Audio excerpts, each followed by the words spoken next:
Breaking news Kurnool జిల్లాలో ఘోర అగ్ని ప్రమాదం జరిగింది. ప్రైవేటు బస్సులో మంటలు చెలరేగడంతో పలువురు ప్రయాణికులు మృతి చెందినట్లు సమాచారం. బస్సులో 40కి మంది పైగా ప్రయాణికులు ఉన్నట్లు తెలుస్తోంది. అగ్ని ప్రమాదంతో బస్సు పూర్తిగా దగ్ధమైనటువంటి విజువల్స్ మనం చూస్తూ ఉన్నాము. కల్లూరు మండలం చిన్న టేకూరు వద్ద ఈ ఘటన సంభవించినట్లుగా తెలుస్తోంది. ప్రస్తుతం చిన్న రోడ్డు ప్రమాదం మొత్తం బస్సు దగ్ధమవడానికి కారణమైందని చెప్పాలి. కర్నూలు జిల్లా శివార్లో ఉన్న టేకూరు దగ్గర ప్రైవేట్ ట్రావెల్ బస్సు మంటల్లో కాలిపోయింది. ఈ ప్రమాదంలో మొత్తం 30 మంది ప్రయాణికులు మరణించినట్లుగా మనకి సమాచారం అందుతోంది. తెల్లవారుజామున 3:30 మధ్య ఈ ప్రాంతంలో ఈ ప్రమాదం జరిగింది. 40 మంది ప్రయాణికులతో వెళ్తున్నటువంటి బస్సు ఒక స్కూటర్ను ఢీ కొట్టింది. దీంతో బస్సు ముందు భాగంలో మంటలన్నీ అంటుకున్నాయి. ఒక్కసారిగా సజీవధానమయ్యారు ప్రయాణికులు అని చెప్పొచ్చు. తర్వాత అవి పూర్తిగా బస్సు అంతా వ్యాపించడంతో మొత్తం మంటల్లో దగ్ధమైపోయింది. ఆ తర్వాత ఈ ప్రమాదంలో బస్సు నుంచి 12 మంది ప్రయాణికులు అత్యవసర ద్వారాన్ని ఎమర్జెన్సీ డోర్ని పగలగొట్టుకొని అక్కడి నుంచి బయటపడడం జరిగింది. వీరందరూ గాయాల పాలయ్యారు.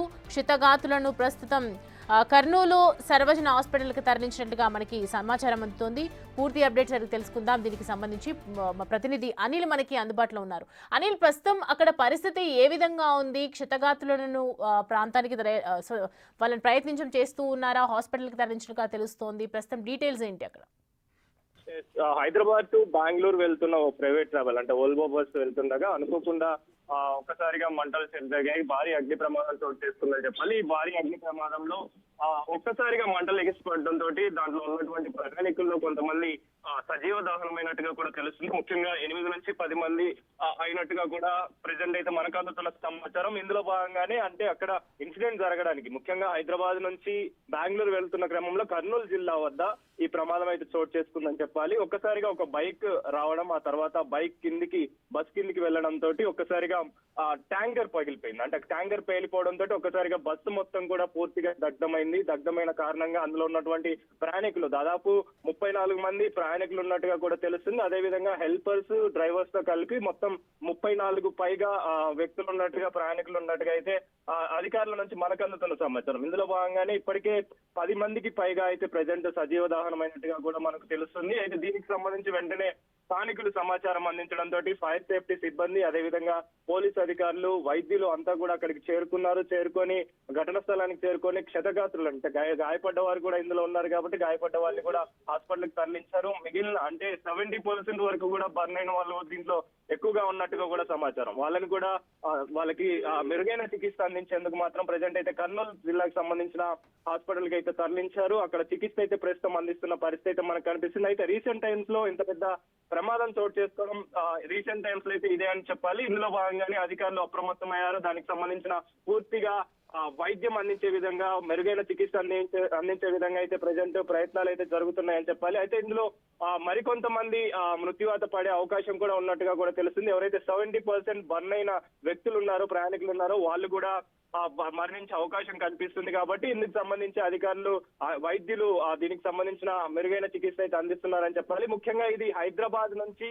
కావేరీ ట్రావెల్స్ సంబంధించిన బస్సుగా తెలుస్తుంది. అక్కడ బుకింగ్ చేసుకొని చాలా వరకు కూడా హైదరాబాద్ కి సంబంధించిన వ్యక్తులే ఇందులో ఉన్నట్టుగా కూడా తెలుస్తుంది. అంటే పనుల నిమిత్తం వాళ్ళ బంధువుల దగ్గరికి వెళ్లే వాళ్ళు కావచ్చు, అదే విధంగా సొంత ఊరికి వెళ్లే వాళ్ళు కావచ్చు, వీళ్ళందరూ కూడా ఈ బుకింగ్ చేసుకొని ఈ రోజు ఉదయం తెల్లవారుజామున 3:30 సమయంలో ఈ ఘటన చోటు చేసుకుంది. అయితే ఈ ప్రమాదానికి గల కారణం ఏంటి, అంటే ఎందుకు జరిగింది ఇలా అనే విషయం పైన ప్రెసెంట్ అయితే పోలీసులు దర్యాప్తు ముమ్మరం చేశారని చెప్పాలి. దర్యాప్తులో భాగంగా ఈ కేసు నమోదు చేసుకుని అయితే దర్యాప్తు చేస్తున్నారు. అయితే చాలా వరకు కూడా ఆ బస్సులో ఉన్న వ్యక్తులు హైదరాబాద్ కి చెందిన వ్యక్తులు, ప్రయాణికులు ఉన్నట్టుగా కూడా అయితే ప్రెసెంట్ మనకు అందుతున్న సమాచారం. కాబట్టి ఇక్కడ సంబంధించిన ప్రయాణికులకు సంబంధించి అయితే పూర్తి సమాచారం తెలియాల్సి ఉంది. అదేవిధంగా బెంగళూరు వెళ్లే సమయంలో ఉదయం తెల్లవారుజామున ప్రతి ఒక్కరు కూడా గాఢ నిద్రలో ఉంటారు, చాలా మంది కూడా పడుకొని ఉంటారు. కాబట్టి ఆ సమయంలో ఇలాంటి ప్రమాదం చోటు చేసుకుంటుందని చెప్పేసి ఎవరు గమనించారు, ఊహించారు. అలాంటి ఘటన ప్రెసెంట్ అయితే చోటు చేసుకుందని చెప్పాలి. వెంటనే ఒక్కసారిగా మంటలు చెలరేగడంతో ఎమర్జెన్సీ డోర్ ద్వారా,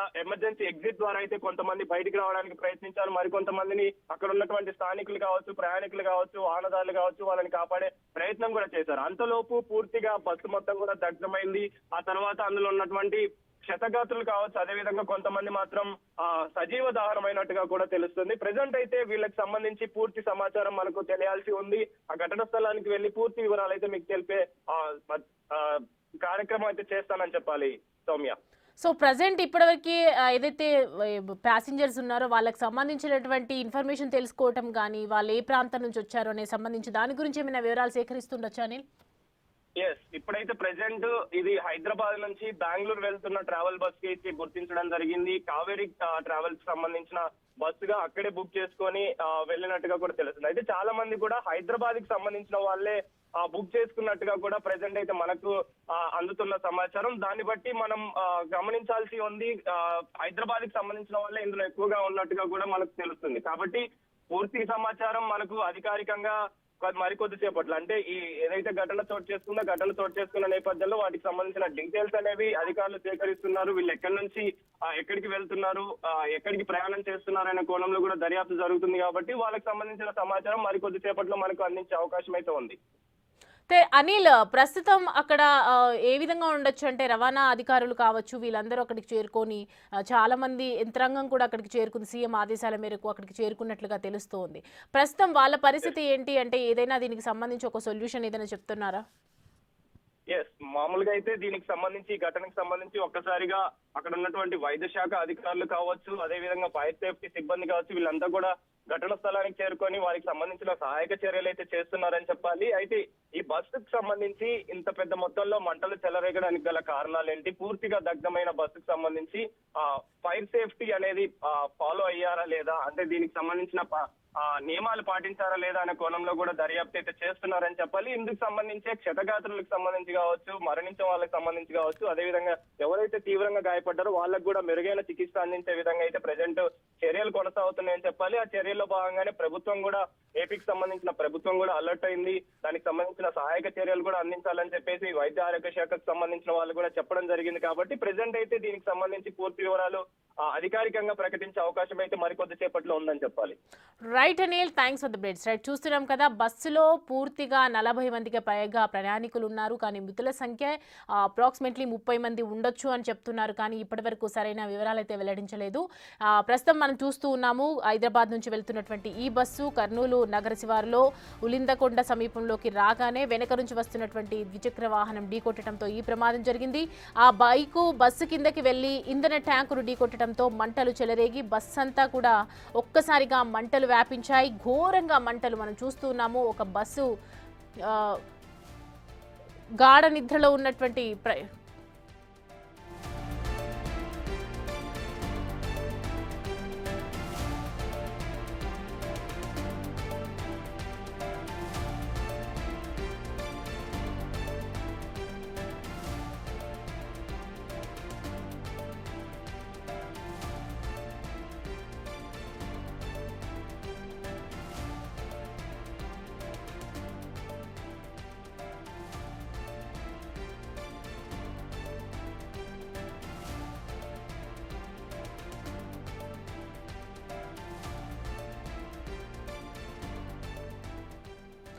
చూస్తున్నాం కదా బస్సు ప్రమాదంలో జరిగినటువంటి కొన్ని ఇన్ఫర్మేషన్స్ మనం చూస్తూ ఉన్నాము. విజువల్స్లో క్లియర్ కట్గా కనిపిస్తోంది. బస్సులో ఒక స్కెలిటన్ మనకి కనిపిస్తోంది, కాలిపోయినటువంటి బాడీ కనిపిస్తోంది. అంటే చూడొచ్చు ఒక్కసారిగా మంటలు ఒక్కసారిగా దగ్ధమయ్యేసరికి బస్సు మొత్తం కాలిపోతున్నటువంటి సమయంలో ప్రతి ఒక్కరు కూడా ప్రాణాల కోసం పరిగెత్తుతున్నటువంటి సిచ్యువేషన్స్లో కాలిపోయినటువంటి బాడీ అది ఉన్న పలంగా ఒక్కసారిగా ఇంటికి చేరుకోవాల్సినటువంటి ప్రాణాలు సజీవ దహనమైనటువంటి సిచ్యువేషన్స్ కనిపిస్తుంది. ఎమర్జెన్సీ డోర్ నుంచి బయటపడ్డారు కొంతమంది, 12 మంది ప్రయాణికులు చెప్తున్నారు. కానీ వాళ్ళ పరిస్థితి కూడా గాయాల ఉండొచ్చు. కానీ మిగతా మంది పరిస్థితి మాత్రం ప్రస్తుతం హాస్పిటల్లో చికిత్స పొందుతున్నారు.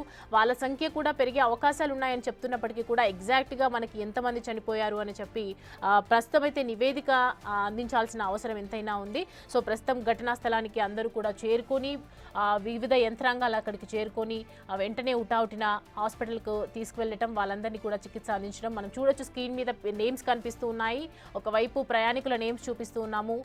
అఖిర, రమేష్, జయసూర్య, సుబ్రహ్మణ్యం, కొంతమంది సత్యనారాయణ, అలాగే లక్ష్మి అని చెప్పి కొంతమంది పేర్లు కనిపిస్తూ ఉన్నాయి మనకి. కర్నూలు జిల్లాలో జరిగినటువంటి ఘోర ప్రమాదానికి సంబంధించి 40 మంది ప్రయాణికులు ఉన్నారు కాబట్టి 40 మంది ప్రయాణికులలో ప్రతి ఒక్కరు కూడా ఎక్కువ మంది హైదరాబాద్ నుంచి ట్రావెల్ చేస్తున్నటువంటి బస్సు కాబట్టి హైదరాబాద్లో ఉన్నటువంటి ప్రయాణికులే ఉండొచ్చు, హైదరాబాద్కి ఏరియాకి సంబంధించినటువంటి వాళ్ళయి ఉండొచ్చు అని అంచనా వేస్తూ ఉన్నారు. కానీ మ్యాక్సిమం మనం ఎక్కడి నుంచి ఏ ఊరు నుంచి వస్తున్నారనేది తెలియదు. కానీ 25 మందికి పైగా ఒకవైపు సజీవ దహనమైనటువంటి పరిస్థితి కనిపిస్తోంది. ప్రతి ఒక్కరి గుండె తలుక్కుపోతున్నటువంటి సిచ్యువేషన్ చెప్పొచ్చు. ఎందుకంటే ప్రయాణికులందరూ కూడా ఏదో ఒక పని మీద బయటికి వెళ్తూ ఉంటారు, ఏదో ఒక వాళ్ళ ఇంటికి చేరుకోవడానికి ఊర్లకు వెళ్తూ ఉంటారు. దీపావళి పండుగ తర్వాత చేరుకున్నటువంటి సిచ్యువేషన్స్ కనిపిస్తున్నాయి. నిజంగా వాళ్ళ జీవితాల్లో ఒక చీకటి నిండిపోయిందని అర్థమవుతోంది. హైదరాబాద్ నుంచి బెంగళూరు వెళ్తుండగా జరిగినటువంటి ఈ ప్రమాదానికి సంబంధించి ప్రతి ఒక్కరు కూడా దిగ్భ్రాంతి వ్యక్తం చేస్తున్నారు. చూస్తున్నాము ఏపీ సీఎం చంద్రబాబు దుబాయ్ పర్యటనలో ఉన్నటువంటి నేపథ్యంలో ఆయన స్పందించడం జరిగింది. దీనికి సంబంధించి తీవ్ర దిగ్భ్రాంతిని వ్యక్తం చేస్తూ ఉన్నారు. మరోవైపు అన్ని రకాల చర్యలు తీసుకోవాలి, అసలు ట్రావెల్ బస్కి సంబంధించినటువంటి కండిషన్ ఏ విధంగా ఉంది అని ప్రతి ఒక్కటి కూడా చెక్ చేస్తూ ఉన్నారు. అండ్ వెనక నుంచి వస్తున్నటువంటి ఏదైతే బైక్ ఉందో ఢీ కొట్టడం జరిగింది. బస్సు కిందకు వెళ్ళి ఒక్కసారిగా ఇంధన ట్యాంకును ఢీ కొట్టడంతో ఈ మంటలన్నీ చెలరేగినట్లుగా అర్థమవుతుంది. బస్సు డ్రైవర్ చేతిలో ఉంటుంది, అసలు ఏం చేస్తే దాన్ని సెట్ చేసుకోవచ్చు అనేది ప్రతి ఒక్కటి కూడా వాళ్ళకి ఒక అబ్జర్వేషన్లో ఉంటుంది. కానీ డ్రైవర్ నిర్లక్ష్యం అని చెప్పుకోవచ్చా, దీనికి గల కారణాలు ఏంటి, అసలు ఏ విధంగా జరిగింది, బస్సు కండిషన్ ఏ విధంగా ఉంది అనే పూర్తి డీటెయిల్స్ కూడా మనకు తెలియాల్సిన అవసరం ఎంతైనా ఉంది. ప్రస్తుతం అయితే దీనికి సంబంధించి ఇప్పటి వరకు వస్తున్నటువంటి ప్రమాదం అప్రాక్సిమేట్గా మనం చూసుకుంటే ఒక 25 మంది చనిపోయినట్లుగా తెలుస్తుంది. మరికొంతమంది ప్రస్తుతం అయితే హాస్పిటల్లో చికిత్స పొందుతున్నారు. వెంటనే అక్కడ స్థానికులు కావచ్చు, వెంటనే అక్కడ పోలీస్ డిపార్ట్మెంట్ కావచ్చు, వెంటనే స్పందించి అక్కడికి చేరుకొని ఫైర్ ఇంజిన్ సాయంతో మంటలన్నీ అదుపు చేసే ప్రయత్నం చేశాయి. దాంట్లో మరి ఎంతమంది సజీవ దహనం అయినారు కాబట్టి ఎంతమంది కనిపిస్తుంది రూపురేఖలు, ఆకారాలు అనేది మాత్రం మనకు క్లియర్ కట్గా తెలిసే అవకాశం ఉంది మరికొద్దిసేపట్లో. ప్రస్తుతం అయితే మనకు చూస్తుంటే అక్కడ మొత్తం మనిషి మొత్తం బూడిదైనట్లుగా కనిపిస్తుంది. ఆ స్కెలిటన్ మనం చూస్తూ ఉన్నాము, బాడీ యొక్క ఆనవాళ్ళు మనకు కనిపిస్తున్నాయి. హ్యాండ్ పట్టుకొని అంటే తల్లడిల్లిపోతున్నటువంటి ప్రాణాలు చూస్తుంటే నిజంగా గుండె తలుక్కుపోతుందని చెప్పాలి. ప్రస్తుతం అయితే బస్సు మొత్తం పూర్తిగా కాలిపోయింది. ప్రయాణికుల్లో ఎక్కువ మంది హైదరాబాద్ నగరానికి చెందిన వారు ఉన్నట్లుగా మనకి సమాచారం అయితే అందుతుంది. ఘటన జరిగిన వెంటనే 2 డ్రైవర్లు అక్కడి నుంచి పరారీ అయిపోయారు. ప్రమాదం నుంచి పూర్తిగా మనకు నేమ్స్ చూస్తే కనుక రామిరెడ్డి, వేణుగోపాల్ రెడ్డి, సత్యనారాయణ, అలాగే శ్రీలక్ష్మి, నవీన్ కుమార్, అఖిల్, జస్మిత, అఖిర, రమేష్, జయసూర్య, అలాగే సుబ్రహ్మణ్యం బయటపడ్డట్లుగా తెలుస్తోంది మనకి.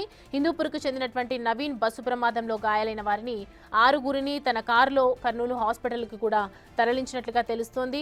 అయితే పుట్టపర్తి నుంచి హైదరాబాద్కు వస్తున్నటువంటి హైమా రెడ్డి బస్సులో కూడా మంటలు చెలరేగాన్ని చూసి వాళ్ళు అక్కడ ఆగారు. పోలీసులకు ఆమె సమాచారం అందించడంతో వెంటనే వారు ఘటనా స్థలానికి చేరుకొని సహాయక చర్యలన్నీ అందిస్తున్నట్లుగా తెలుస్తోంది. కానీ ఎవరి తప్పిదమో ఎవరి ప్రమాదమో అని చెప్పలేం. కానీ ఇవాళ ఒక 40 మంది ప్రయాణికుల చేతిలో ఒక్కసారిగా చావు అంచుదాకా వెళ్ళొచ్చిన వాళ్ళ పరిస్థితి కావచ్చు, చావుని చూసిన వాళ్ళ పరిస్థితి, అసలు వాళ్ళ కుటుంబ పరిస్థితి ఏ విధంగా ఉందో అని అర్థం చేసుకోలేకపోతున్నటువంటి పరిస్థితి కనిపిస్తుంది. సో మొత్తానికి బైక్ని ఢీకొట్టినటువంటి సమయంలో బైక్ వచ్చి వెనుక నుంచి ఢీకొట్టినటువంటి సమయంలో ఈ ప్రమాదం సంభవించింది. అసలు ఎందుకు జరిగింది, ఎలా జరిగింది అనే సిచ్యువేషన్స్ అయితే మనము ఏది కూడా అంచనా వేయలేకపోతున్నాం. ఎలాంటి పరిస్థితుల్లో బస్సు కాలిపోయింది. మనం బాక్స్ నెంబర్ 1లో కూడా మనం చూడొచ్చు. బస్సు దగ్ధం అయిపోయిన తర్వాత ఫైర్ ఇంజిన్ వచ్చిన తర్వాత ఏదైతే మంటలు ఆర్పేసిన తర్వాత ఉన్నటువంటి ప్రస్తుత ఆకారం అది. అంటే బస్సులో ఉన్నటువంటి ప్రతి పార్ట్, డోమ్ కావచ్చు, ఓవరాల్గా బాడీ పార్ట్స్ కావచ్చు, ప్రతి ఒక్కటి కూడా కాలిపోయి అలాంటి పరిస్థితి కనిపిస్తుందంటే నిజంగా బాడీస్ అయితే కనిపించని పరిస్థితిలో ఉన్నాయని అర్థమవుతుంది. ఎందుకంటే ఒక బస్సు ఎంత స్ట్రాంగ్గా ఉంటుందో మనకందరికీ తెలుసు. కానీ అలా ఫైర్ కనిపిస్తుంది కదా, అగ్ని ప్రమాదం, ఆ మంటలకి బస్సు పూర్తిగా కాలిపోయింది. ఏదైతే ఐరన్ రాడ్స్ ఉన్నాయో అవి మాత్రమే అక్కడ పటిష్టంగా ఉన్నాయి, మిగతా ప్లేస్ మొత్తం కాలిపోయింది. అలాంటి పరిస్థితుల్లో ప్రయాణికుల పరిస్థితి ఏ విధంగా ఉంది, అసలు సజీవ దహనం అయిన తర్వాత ఆ కనీసం బాడీని చూడడానికి కూడా మిగిలుందా లేదా అనే పరిస్థితి ఎంత దారుణమైనటువంటి సిచ్యువేషన్ కనిపిస్తోంది మనకి. చూడొచ్చు, ప్రమాదం నుండి బయటపడ్డ వారి పరిస్థితి ఒక ఎత్తైతే చనిపోయిన వారి కుటుంబాల పరిస్థితి ఏంటి, అసలు చనిపోయిన వారి పరిస్థితి ఏంటి అనేది కూడా మనకి ప్రస్తుతం అయితే ఇంకా ఇలాంటి డీటెయిల్స్ తెలియదు. మనకు తెలిసిన మట్టుకైతే ఒక 25 నుంచి 30 మంది ఉండొచ్చు అని చెప్తున్నారు. హాస్పిటల్లో వైద్యులు తీసుకుంటున్నటువంటి వాళ్ళ సంగతి కూడా ఏ విధంగా ఉందో కూడా మనకు తెలియదు. హెల్త్ బులెటిన్స్ కూడా అప్డేట్స్ వచ్చే అవకాశాలు ఉన్నాయి. దీనికి సంబంధించి ఏపీ మంత్రి నారా లోకేష్ కూడా వెంటనే ట్వీట్ చేయడం జరిగింది. మొత్తం ఉన్న వాళ్ళందరినీ కూడా వాళ్ళకి అక్కడికి చేరుకొని కావాల్సిన ప్రతి ఒక్కరు ఎవరైతే క్షతగాత్రులు ఉన్నారో వాళ్ళందరినీ కూడా ఖచ్చితంగా జాగ్రత్తలు తీసుకోవాలి, వాళ్ళ కుటుంబాలకు చేరవేయాలి, దానికి సంబంధించి మనం పూర్తి జాగ్రత్తలు తీసుకుందాం మళ్ళీ అని చెప్పి దుబాయ్ పర్యటనలో ఉన్నటువంటి సీఎం చంద్రబాబు కూడా రియాక్ట్ అవ్వడం జరిగింది.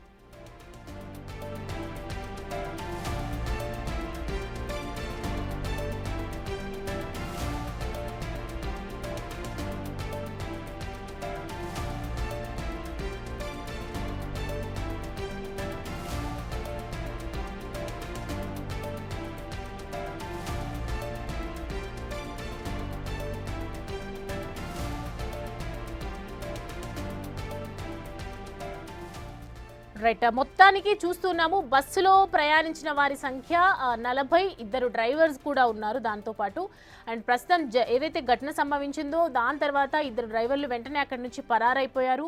ఆ తర్వాత మొత్తం బయటపడ్డ మంది మొత్తం చూసుకుంటే 10 మంది ప్రయాణికులు, 2 డ్రైవర్స్ అని చెప్పుకోవచ్చు. ఆ తర్వాత 30 మంది మాత్రం పరిస్థితి కొంతమంది చనిపోయారని చెప్తూ ఉన్నారు. మరికొంతమంది బస్సుని ఓవరాల్గా క్లియర్గా చెక్ చేసే వరకు అసలు ఎంతమంది చనిపోయారనే సంఖ్య మనకి క్లియర్గా తెలియదు ఎగ్జాక్ట్గా. ప్రస్తుతం అయితే మనకు తెలిసినటువంటి సమాచారం ప్రకారం 30 మంది వరకు ఉండొచ్చు అని చెప్తున్నారు. 10 మంది బయటపడ్డారు, కానీ వాళ్ళు కూడా ఎమర్జెన్సీ డోర్ ద్వారా ఎగ్జిట్ అయ్యారు కాబట్టి, ఎమర్జెన్సీ డోర్ పగలగొట్టుకుని వెళ్ళారు కాబట్టి ఖచ్చితంగా వాళ్ళకు కూడా ప్రమాదం జరిగి ఉంటుంది.